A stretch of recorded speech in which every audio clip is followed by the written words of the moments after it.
Hello, everyone, and welcome to Wisdom Seeker Live podcast. We go live every Monday at 8 a.m. Eastern. Hope that those that don't normally join will join. If you're a regular, please feel free to invite friends to join us for some always hopefully interesting and challenging topics that we can grow together in wisdom in regards to. And so look forward to the engagement today. Today we're talking about, excuse me, about humility. And I'll give some more background in a moment. A couple of admin notes, if you will, is I like to remind people if I appear to be distracted because I am looking around, it is because I am operating multiple screens to be able to bring the show to everyone, and so don't take it as I'm ignoring you. Do not like to disrespect folks that are part of this. So, anyway, and also ask you as you join, please type in comments where you're joining from. It's always interesting to know where our audience originates. We're very fortunate to have an audience from all over the world, and the beauty of that is it helps us get a lot of different perspectives as we seek and gain wisdom together. And then also encourage very much comments, questions on the topic so that we can be learning together, and appreciate those of you that do engage. It just makes for a much better time together. So, as I always do, share what we mean by wisdom. And wisdom is a process that we go through and a journey we are on. And it's not a once and done, it's never ending because we are hopefully always growing. And it starts with gaining some knowledge. We have to have some information there to work from, facts, figures, and uh, and that knowledge is not our power, by the way, and that is just the starting point. Then we take the knowledge we gain from various ways, and we begin to use it. We begin to apply it to our lives, and that's through understanding and experience. We take it and use it in our lives day to day so that we begin to make decisions and have considerations in regards to what we have, the knowledge we've gained. And the key step, though, is the next one. And that's when we take our knowledge and our understanding and we get a much bigger perspective than just ourselves. When we begin to see things from a bigger vantage point, and we began to realize that our knowledge and our understanding and what we do with it affects others. And so that's when we go from knowledge and understanding and begin to gain wisdom. And that is the important step. And for those of us that are of a spiritual bent, that step is beginning to see things from through God's eyes. So it's even bigger than all of us together. So that's the way we see wisdom. And want to now recognize people that have joined us. And welcome, Eunice. Glad to have you back again. And also Zaid. And then, of course, Rosemary, one of our regulars, and Gladstone. Glad to have you. And Satish, glad to have you back as well. And we've already started out with some comments, and I love to hear those comments, see those comments. And again, I apologize. Sometimes on the stream, the comments show up as LinkedIn user, and I'll do my best to make sure that that I recognize those that are asking or making comments. And this is Eunice. Eunice is a good friend. Her comment is humility humanizes and allows one to build stronger trust bonds. It's actually the trait that magnifies all other positive attributes. I like that, Eunice, and I agree. Oh, good morning, Zaid, also. Sorry about that. You were off the screen when I was introducing. And but I like that comment that it actually magnifies other good traits. And then Eunice goes on to ask the question, how do you assess humility? And that's something that I want us to begin to get some wisdom on this morning, and be able to effectively assess it, and also to be able to choose it. And Rosemary, I'm not sure if I introduced you. I want to make sure I did. And Gladstone says he's from India. Glad to have you from India. And so let me share a little bit. I guess I'll always be a teacher. And so because of that, I like to share things that help us learn together.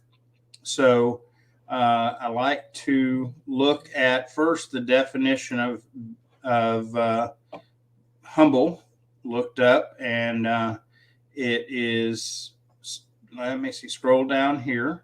According to Merriam-Webster Dictionary, which has been around a long time, the first definition is not proud, not thinking of yourself as better than other people, and gives several examples of people to deferring and not taking on a great deal of pride or whatever.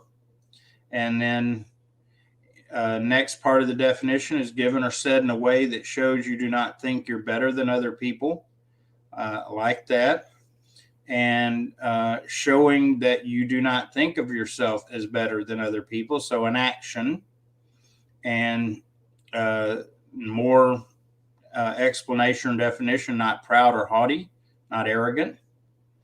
And then ranking low in hierarchy or scale, reflecting, expressing, or offered in a spirit of deference or submission.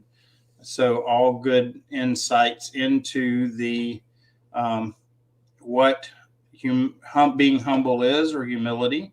The other thing I like is, again, always being a teacher, I like to see some of the visual representations out there. And I like this one in particular because it sees a way how we see our perspective, that we see ourselves in much smaller than we could claim, if you will, or oops, sorry about that. My phone, which is one of my screens, just dropped. Keeps it interesting. Okay, and in this one, you can see how the people around them have a showing, oh, wow, I'm great. And then this person is responding humbly. So again, insights into what is kind of a common thought about being humble or humility, and just gives us some information to work from. And by the way I generally come up with these visuals and the definition is simply searching with I use Google, but others is a way to learn. So I encourage you to always explore so that you can have some open perspective. As far as assessment, that's a good question. When I think about that, I ask myself, I know people that demonstrate humility, and then I have to think about what do those traits look like, and then see if I see those traits in others. One of the things that I see about someone that is humble is quite often that they are quiet, that they are not always talking a lot, and they're, especially when they talk, it's not about themselves, it's about reflecting on others and how we can see others and help others and so on. So just a thought, I would be open to your suggestions as to how we assess it. And then Eunice goes on to share humility is often misconstrued as a sign of weakness. That is definitely true. And what I tell people, based on my experience, is the people that are truly humble that I know are far from weak. They are very strong. They have, especially strong in moral courage, and they are uh, rarely weak. And so, yes, I agree that it is misconstrued. In fact, some people, when I have shared about humility at different times, commenting on posts on LinkedIn or in conversations, they assume that humility means to become a doormat or be run over all the time. And and I see that as far from true. I think we've allowed our culture to bring negative perspective on the concept of humility, and I think that's unfortunate. Welcome, Suzette. Glad to have you with us.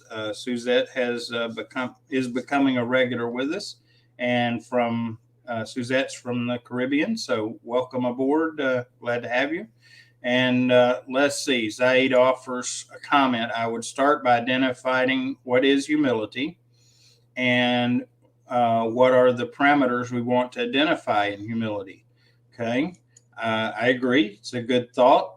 One of the things is um, behaviors. Let's think about the behaviors of someone that is humble. I mentioned being quiet. One of the things that I observe of people that choose to be humble is they don't promote themselves. I observe people in a lot of realms that are always touting themselves to everyone else. They're always bragging on their accomplishments, and I know there's a place for stating accomplishments, not bragging, but stating accomplishments.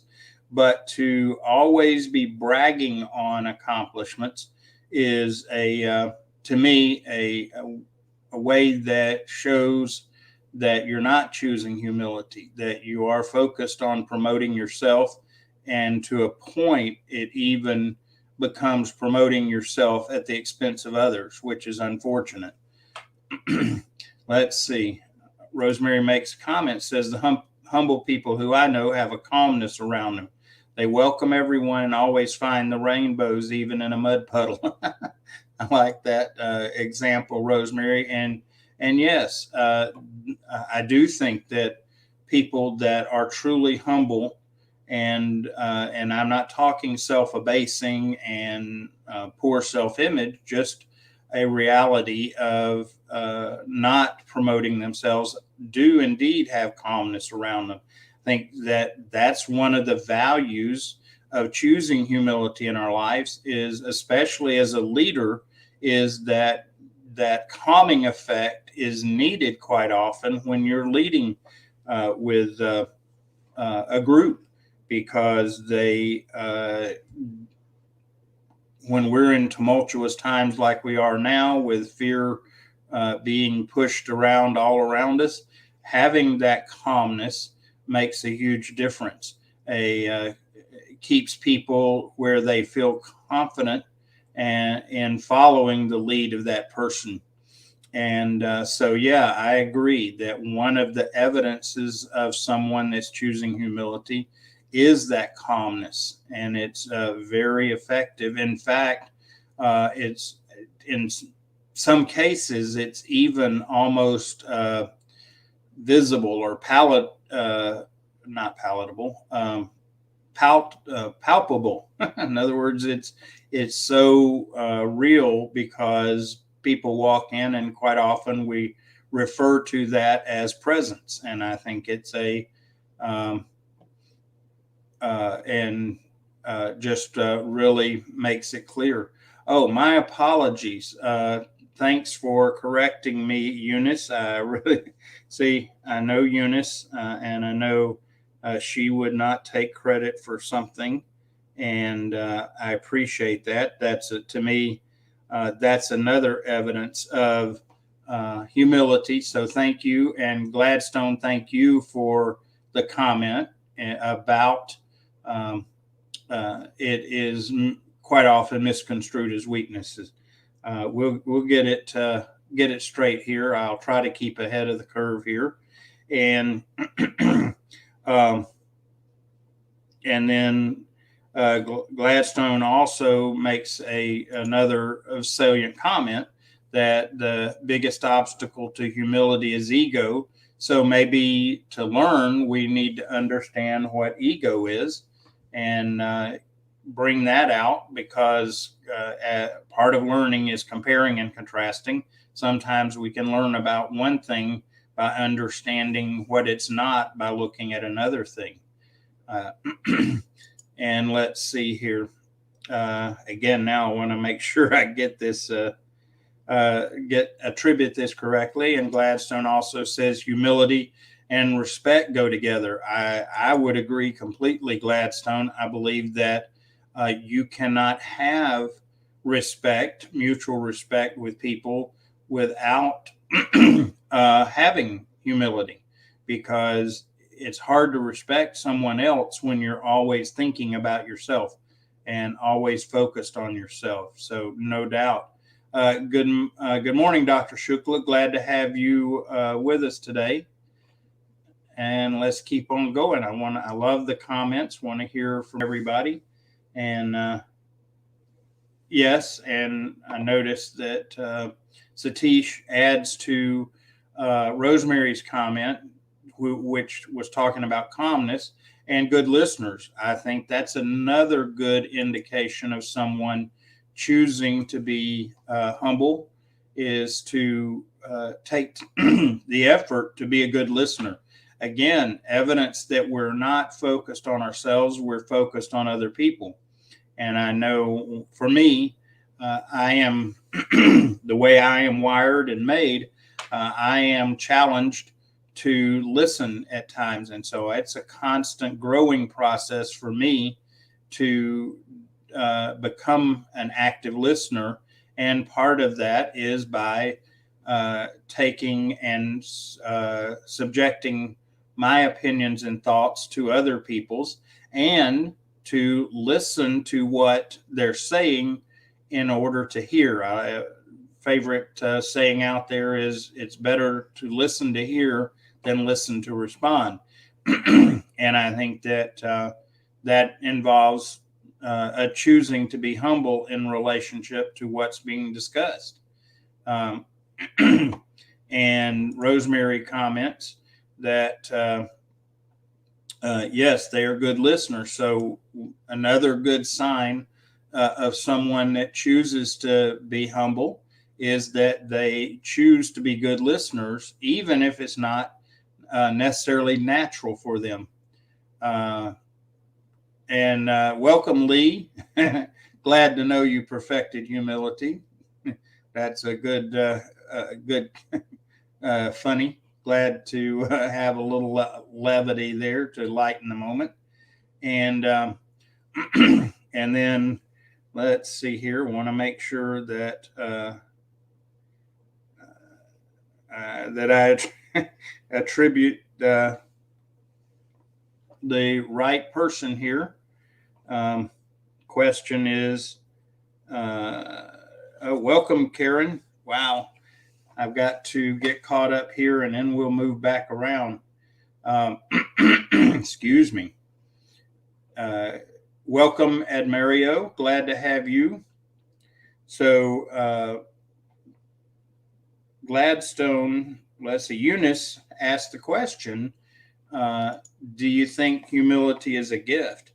I think that some people are, how should I say it, more natural at being humble than others.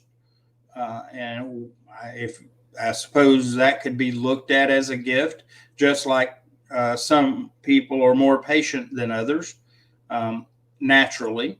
Does that mean that it can't be learned? I just think it just means it's a greater point of growth for some of us, and than others.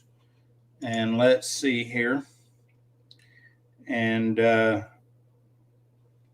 Gladstone makes a comment, says most of the times demonstrating humility is like walking on a path full of thorns. That's an interesting analogy. Be curious to get you to explain that a little more, Gladstone. I can kind of see where you're coming from, and that especially if you walk on that path without complaining and trying to always avoid the path. So interesting analogy. Look forward to you developing that some more. And thanks for the blessing, Ed Mario. Glad to have that. And then Zaid responds, Satish responds that he feels like it's a choice and a skill. And then Zaid comments that it's a skill that can be learned. So yes, I agree with those. And then Dr. Shukla adds, yes, I too agree. Humility doesn't work with wolves and foxes, but humility is symbolic of being student for lifetime and evolve to transition and change, which is what life is all about. Subjective applicably, though I feel, and Kevin needs to discuss and advise. I agree with you that another evidence is a willingness to learn. Having taught and trained many, it is really difficult to get people to learn when they don't think they have something to learn. And those that have a humility about them are open to learning. They know that they don't have all the answers, and it certainly makes a huge difference in that regard. And so I agree with you. Again, I apologize. Let me see if I can get this phone to stay up again where I can help me be able to see better. Okay, so let's keep on going. This is good engagement, good conversation. Welcome, Daksh. If I mispronounce, please excuse me, and if you'll help me, I will correct myself. But I try hard to make sure I pronounce people's names clearly and correctly. And Daksh is also, boy, this is going to keep me on my toes. The number of LinkedIn users on stream says humility is a symbolic of being student for lifetime. So yeah, again, a learner. One of the evidences of choosing humility or being humble is indeed that you're a willing learner. And then Gladstone makes a comment, we must be practicing what we preach. It is a litmus test when challenged, hence my remark. Gotcha. Indeed, that if people that don't practice what they preach certainly come across as arrogant, or as when I was growing up, the saying was, do as I say, not as I do. And to me, that's a very arrogant approach. And then Eunice makes a comment, people put humble people down. What advice do you have for such people? Wow, now you're getting into a tough one there, Eunice. I think that the part of growing humble is to or a way that we begin to decide to be humble and we grow in that is recognizing who we are and accepting who we are. And if we've accepted who we are and people try to tell us different about who we are, then we are in a better place to not be affected by it, because we know the truth about ourselves. And when people try to put us down with untruth, we can hopefully ignore it, and it becomes evident.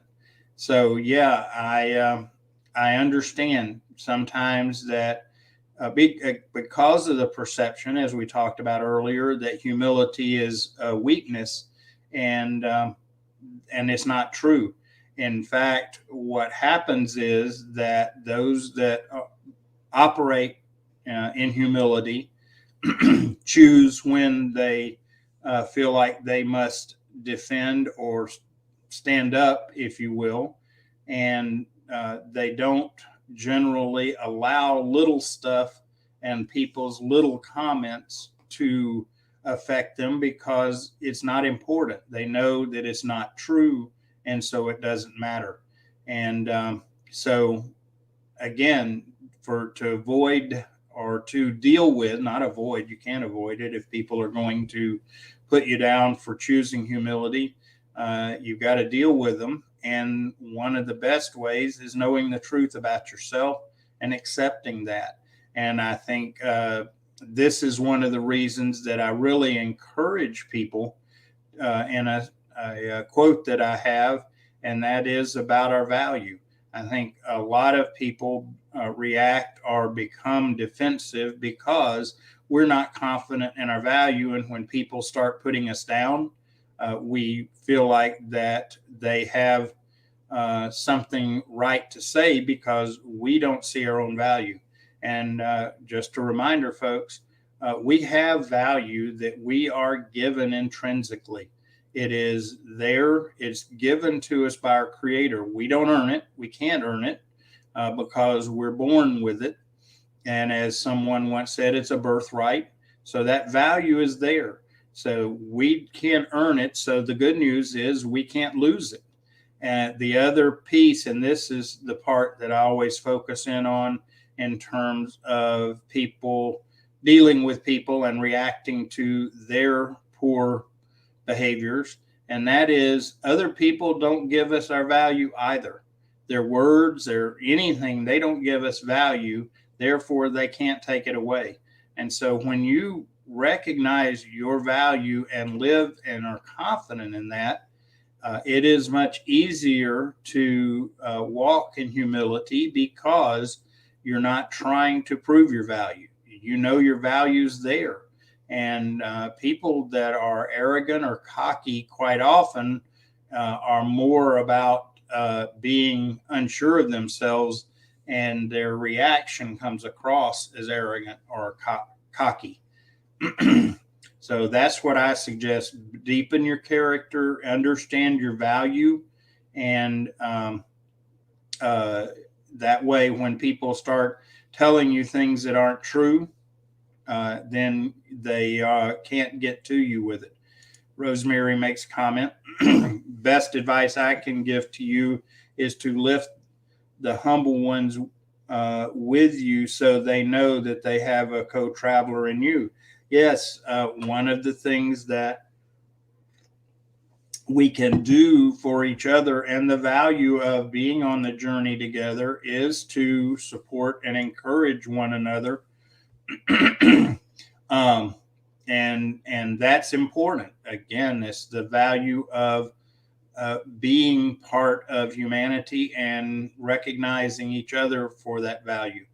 Okay. And Zaid shares, I like scripture references because they help us with a lot of wisdom, whether you agree with the tenets of the faith or not. And he's quoting from Colossians 3:12. Therefore, as God's chosen people, holy and dearly loved, clothe yourselves with compassion, kindness, humility, gentleness, and patience. Yes, the Bible, the scripture are very clear about being humble, choosing humility. Let's see. Lee asked a question. Is humility sometimes inappropriate, such as a leader? Lee, I would suggest that no, it is not never not. Well, let me back up and try that again. Get my tongue untangled. Um, I don't think it's ever inappropriate to be humble. Now, does that mean that our actions always take on one form? Not necessarily. You can be very humble yet very strong. And I will give a personal example where I approached a situation humbly, and it was a choice. It was not a feeling. I had to make this choice. But as a teacher, I was dealing with a situation at school.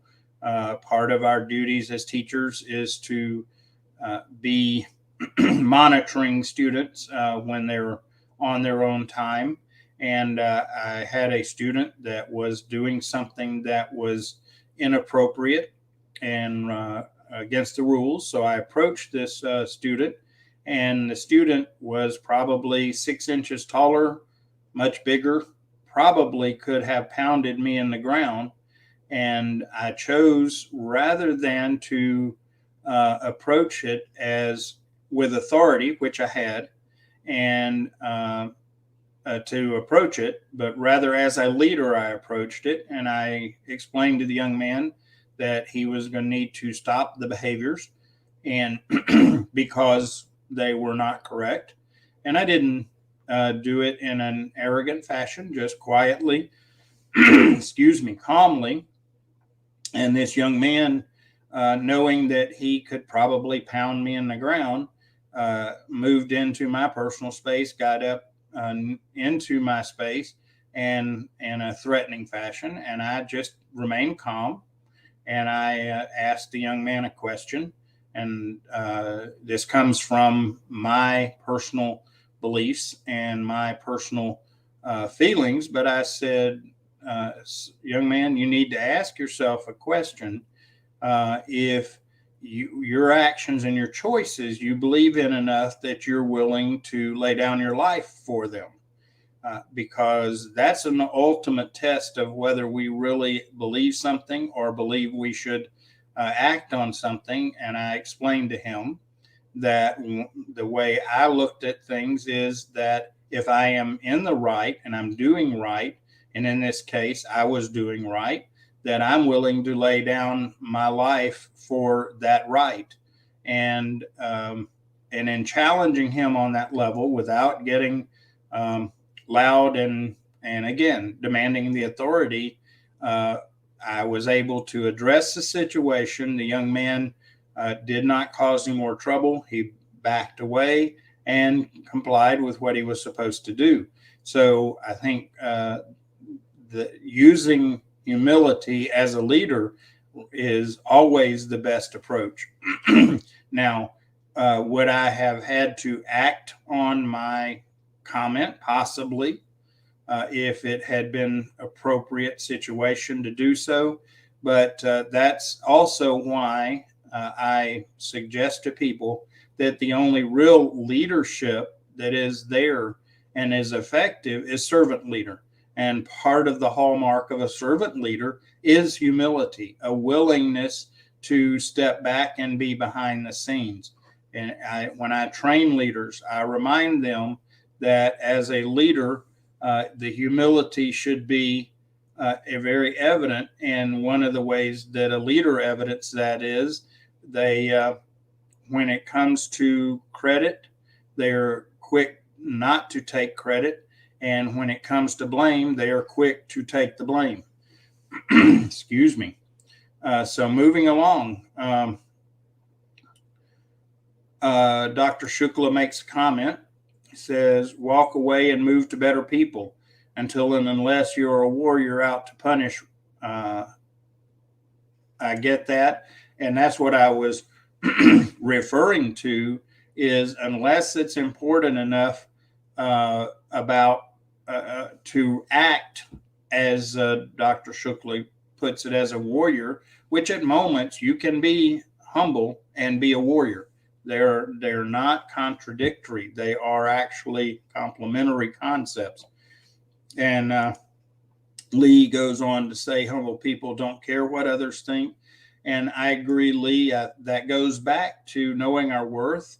Part of what humbles us is when we truly have a good perspective of ourselves, a truthful perspective of ourselves. We realize that we're flawed, okay? We're not perfect, and therefore there's not a reason to be bragging. In fact, I look at it this way, that as first of all, my worth is a gift to me from our Creator, and anything I have, including skills and talents and possessions, are from my Creator. And so, with that in mind, what do I have to brag about? I didn't accomplish it. It was a gift. And so, the more I accept that, if it weren't for God's grace and His gifts, that I don't have anything to brag on. It's about Him and about His creation of me and making me who I am. Therefore, I have nothing to brag about. Rosemary comments, a humble leader always achieves far more than a person who directs and requires. Yes, I agree with you. And then Dax asked, how do we need to share humility in a positive manner with others? Well, I would suggest that, Dax, we should just be an example. So often we try to convince with our words, and as leaders, our power in influencing is by our role modeling. And the more that we role model it and are around people that don't understand it, they will pick up on it. That is always quite evident. Now, sometimes, as was mentioned earlier, they may pick up on it and then they may try to use it against us and make it somehow a bad thing.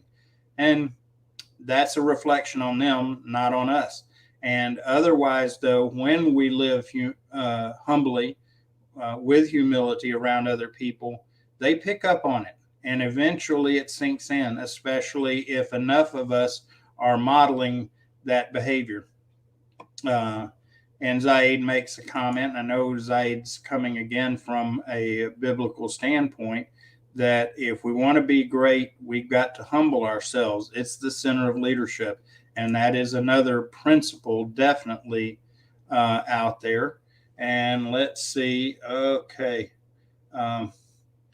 Rosemary, thanks for hanging in with us. Appreciate you being here. For those that don't know, it is at this point almost 11:40 her time, 11:40 p.m. her time, and she's with the shift in time zones right now.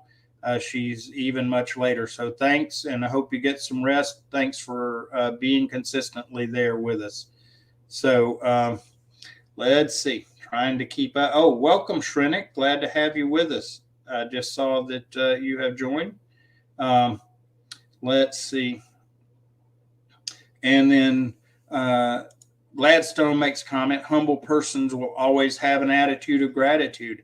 Indeed, I agree, Gladstone. That's another mark of someone that is humble, is they, again, are grateful for who they are, what they have, and so on.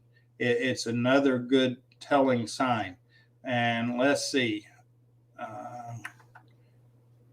Let me back up. I am trying to work through comments. Satish says, as we grow in age, humility is recognized as strength. So they also practice humility. Yeah, I think there is some value in age bringing about humility. I think part of that is because our perspective on life is different. We don't, the older we get, hopefully, there are exceptions, but hopefully we begin to see that the world really doesn't revolve around us, and that much of what we have is a gift, and that we control very little. You know, early on, we, as younger folk, we want to think that we control our whole lives and that we can handle it and do everything. And I I think with age, we get better perspective, and humility is a byproduct of that. Shrinick comments, I totally endorse what you said about humility. That is what I've been following for 25 years. Loved your insightful wisdom. And I appreciate that. And one of the things that Shrinick brings is a perspective. He has survived cancer now for 25 years. And from that vantage point, he reaches out to help and encourage others. So I appreciate that, Shrinick. And so let's see here again, trying to keep up with who is asking which. Eunice asked, how does humility affect leadership? Frankly, again, I don't think that you can be an effective leader and not walk and operate in humility. You may have the title or a role as a leader, but without humility, I don't know that you can be effective as a leader. I think that it is such a core component. In fact, excuse me, 3 core components of a servant leader is responsibility, acceptance, and humility. And without it, you can't be a servant leader, in my opinion. Others may think differently. Welcome, Sina. Glad to have you with us today. Welcome to the Wisdom Seeker podcast. Hope you will join us on a regular basis. Eunice comments, I've heard people say that if you're humble, you can't achieve your goals. How true is that? See, I find it quite the opposite. If you're humble because you're not focused on ego and proving yourself, I think we can better focus on the goals. Plus, I think that our goals, if we operate in humility, actually our goals align with who we are, and we're focused on those even better than if we're trying to have ego and prove ourselves or be, as we say, when I was growing up, be somebody. We're focused on our attention away from achieving our goals. And those that have chosen humility and recognize ourselves and who we are, then we can really focus on achieving the goals, and not only just achieving goals, but achieving the best goals for us. And so I think that humility is quite the place to really effectively reach our goals. And let's see here. Lee comments, didn't Muhammad Ali say it ain't bragging if you can do it? Yes, and that's something that I have been working through personally. Oh, welcome, Jaron. Glad to have you. One of the things that I have been working through and am still trying to understand and find the balance, and it goes to Muhammad Ali's comment that how do we go from or how do we in humility recognize what we are and what strengths and gifts we have. And I have actually sought out some coaches on this, and I think that we have to learn to recognize what gifting we have, what talents we have, even what God has accomplished through us, and to be able and willing to share those things. And that part of that is attitude. If we're trying to draw attention and brag about ourselves, that's the wrong attitude. If we are sharing about who we are, what we are, and what has been accomplished, and are truthful about it, then that is not, again, contrary to being humble. It's just stating factual information. And part of the value and part of a humble approach to that is why you're doing it. If you're doing it to draw attention to yourself, then there may be a problem. If you are doing so to present yourself in such a way that others can see that and find value in it and grow and learn as someone needing that, because Another part of our design, and this is, in my opinion, something we all are designed to do, and that is helping other people. And the way the Bible puts it is comforting others with the comfort we've received. And so recognizing the comfort we've received, how we've grown, how we've learned, what our gifts are, and so on, is not about an attitude of I want to show off. It's about an attitude of this is what I have to offer to others to help them grow, help them walk through life if possible. So, yeah, there's a fine line. And I think, again, the key is intent and attitude. And that's something we can't judge about others, but we can certainly judge about ourselves.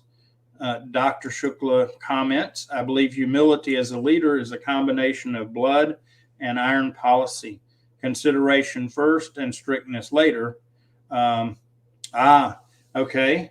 Yeah, part of what you're reflecting on, Dr. Shukla, is the concept of balance. One of the descriptions that I read and learned years ago, and I like this, and I have sought to build this into especially my male children and grandchildren, is that we need to be velvet and steel. And that means that, excuse me, when needed, we need to be able to be soft as velvet. We need to be able to show compassion. We need to be able to give grace and so on. Other times we need to be hard as steel. And that means when it comes to values and it comes to right and doing the right thing, not just because we think it's right, but because there's evidence to support it from a principle standpoint and a moral standpoint, then sometimes we have to be like steel. And the example I shared of dealing with this young man on campus, there was the chance when I approached this young man and I spoke with him the way I did, that he might decide that he wanted to react and take on a physical response. And in that case, it was going to be a situation where I was going to have to steel myself for it and to defend if needed or whatever. So it's not either or, but both. We have to be able to, in another example, we have to be able to show love and the compassionate side of love at times. And in other times, we have to be able to strongly present truth and stand up for it and stand with it. And so it's a balance. And part of the key and part of the reason that we need to seek wisdom is the wisdom is necessary to know when to move towards one or the other of two good characteristics.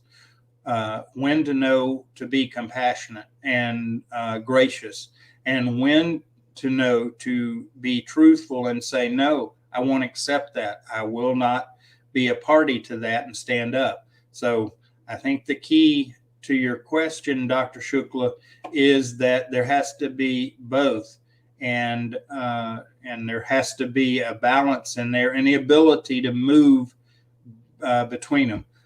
Lee, thanks for coming by. God bless you as well, and look forward to hopefully seeing you next time. And let's see, Dr. Shukla responds to the Muhammad Ali quote.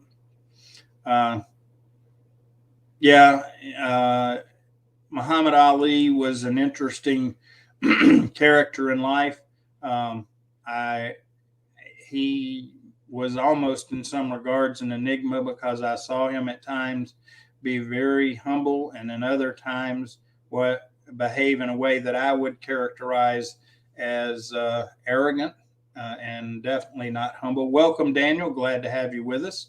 And Eunice comments, says some people have lost a lot for being humble, but they have gained 100-fold the other way around. It pays to be humble regardless of what you see along the way.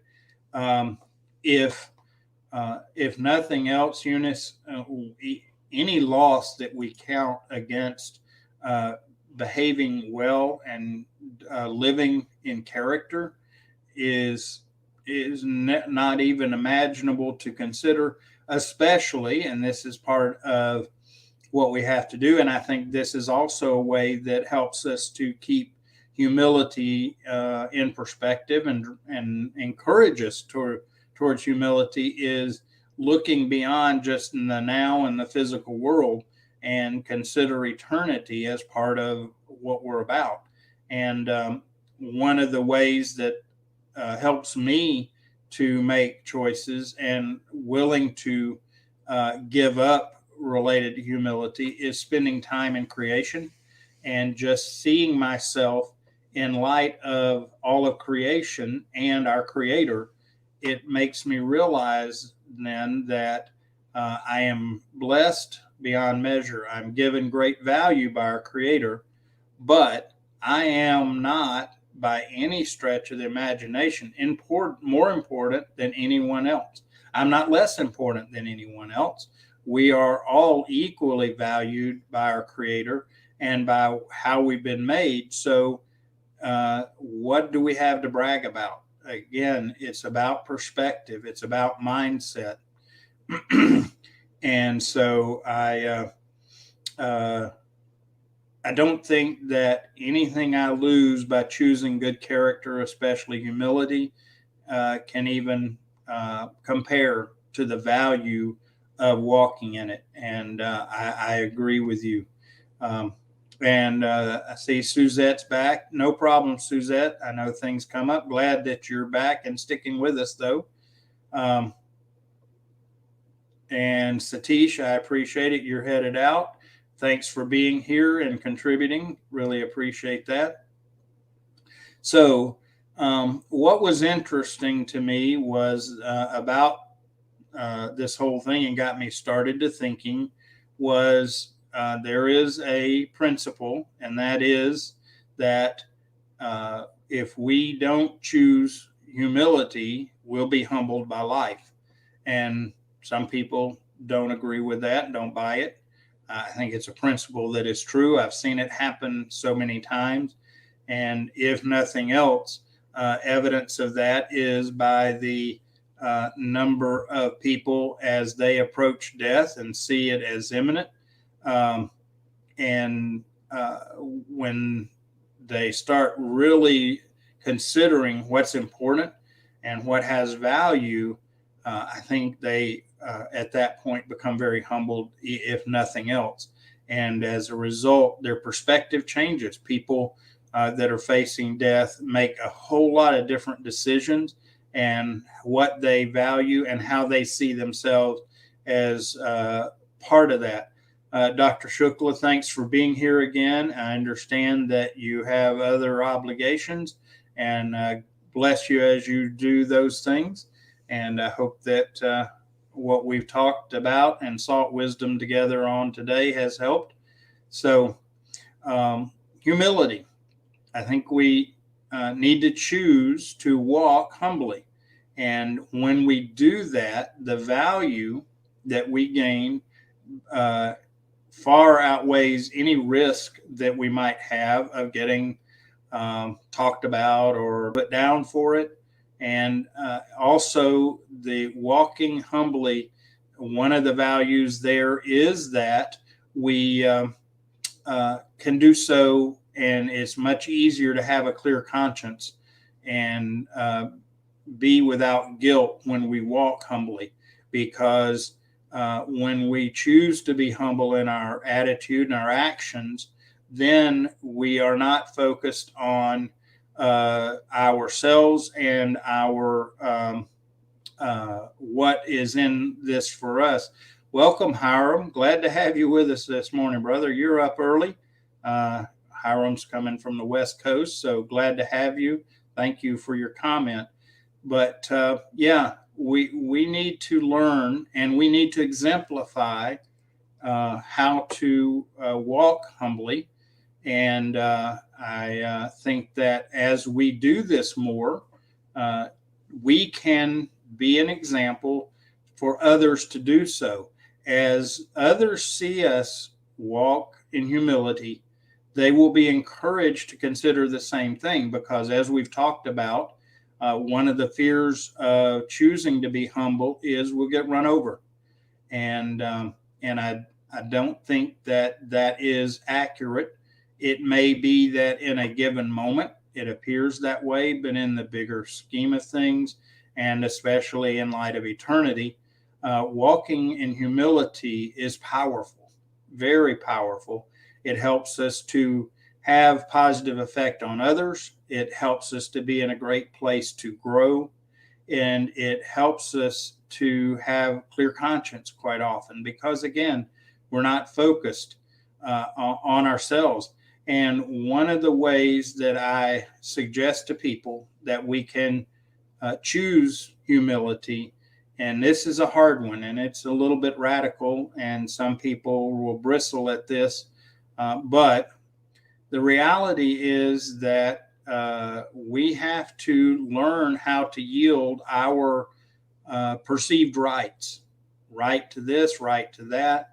And when we choose not to claim that right, we are indeed choosing humility, especially when we could rightfully claim it. So suggest you consider, how can you yield your rights, and especially for the good of other people, in a way that will help them.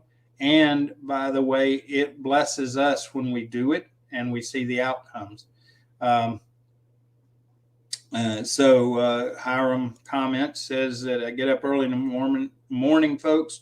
Need to get it right. We're heading in the ends of time. We need to go back to the basics in our walk with God, or whatever you believe in. Yeah, it's more important now than ever, as we do get closer to what appears to be our end of times and what we're facing, no doubt. And Zaid, thanks. Same to you. So, humility. I pray that you'll find the wisdom in choosing humility. I pray that you find the wisdom to know how to choose humility as you walk. And because I know at the end it will bless you, and it will definitely bless others. And so I hope that you gained some insights, and I know I have from hearing your comments and all. Thank you. And so we'll be back next week, Monday, 8 a.m. Eastern. And I don't know the topic yet. Part of what I do is I look out on the landscape and I pray and seek direction as to our topics. And but I believe that whatever the topic is, we certainly can grow in wisdom together if we take the time and effort. And I really want to thank everyone that was here today. And if you happen to watch this as a recording, oh, Karen, I'm sorry. I just realized that you were with us. Thank you. I missed your name along the way. I appreciate you being here, and always appreciate your support and being a part of the podcast. And let's see, Suzette has a comment. Says, humility for me makes it easy to reflect on self, which heightens my ability to be empathetic and compassionate to others. Without a doubt, Suzette, I agree with you completely. And I think that is one of the other values of choosing humility in our life and walking in it. We benefit from it as much as anyone. So again, thank you, everyone. Really appreciate you. Your presence here makes a huge difference, and it certainly encourages me to continue. So thank you. God bless you. Have an amazing week, and look forward to seeing you back next Monday morning at 8 o'clock. Take care. Bye now.